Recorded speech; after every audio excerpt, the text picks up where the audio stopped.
ಚರ್ಚಾ ಸ್ಪರ್ಧೆಗಳು, ರಸಪ್ರಶ್ನೆಗಳು, ವಸ್ತು ಪ್ರದರ್ಶನ ಹೀಗೆ ಅನೇಕ ಚಟುವಟಿಕೆಗಳನ್ನು ಈ ರಾಷ್ಟ್ರೀಯ ದಿನಾಚರಣೆ ದಿನ ಹಮ್ಮಿಕೊಳ್ಳುವರು. ಭಾರತದ ಹೆಮ್ಮೆಯ ವಿಜ್ಞಾನಿ ಸರ್ ವಿ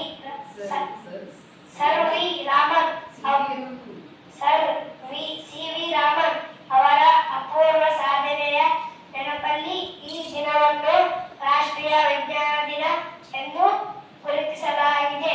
ಸಿ ವಿ ರಾಮನ್ನರು 1928ರ ಫೆಬ್ರವರಿ 28ರಂದು ರಾಮನ್ ಇಫೆಕ್ಟ್ ಎಂದೇ ಪ್ರಸಿದ್ಧವಾದ ತಮ್ಮ ಅಧ್ಯಯನದ ವಿವರಗಳನ್ನು ಜಗತ್ತಿಗೆ ತಿಳಿಸಿದರು. ವಿಜ್ಞಾನದಲ್ಲಿ ನೊಬೆಲ್ ಪ್ರಶಸ್ತಿ ಪಡೆದ ಯಶಸ್ಸಿದ್ದ ಮೊತ್ತಮೊದಲ ವಿಜ್ಞಾನಿ. ಇವರ ಪೂರ್ಣ ಹೆಸರು ಚಂದ್ರಶೇಖರ ವೆಂಕಟರಾಮನ್. ಇವರು ಜನಿಸಿದ್ದು ತಮಿಳುನಾಡಿನ ತಿರುಚಿನಾಪಳ್ಳಿ. ಸಿ ವಿ ರಾಮನ್ನರ ಬಗ್ಗೆ ಹೇಳಬೇಕೆಂದರೆ, ಇವರು ಒಂದು ಸಲ ಹಡಗಿನಲ್ಲಿ ಪ್ರಯಾಣಿಸುವಾಗ ರಾಮನ್ನರಿಗೆ ಸಮುದ್ರ ನೀರು ಏಕೆ ನೀಲಿಯಾಗಿದೆ ಎಂಬ ಪ್ರಶ್ನೆ ಕಾಡತೊಡಗಿತು. ಅದನ್ನು ಪತ್ತೆ ಮಾಡಲು ರಾಮನ್ ಸೂರ್ಯನ ಬೆಳಕು ನೀರಿನಲ್ಲಿ ಚದುರು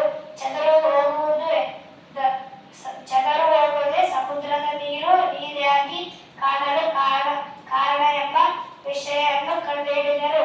ಇದೇ ಒಂದು ವಿಷಯದಿಂದ ತಮ್ಮ ಹೆಚ್ಚಿನ ಅಧ್ಯಯನವನ್ನು ಮುಂದುವರೆಸಿದರು.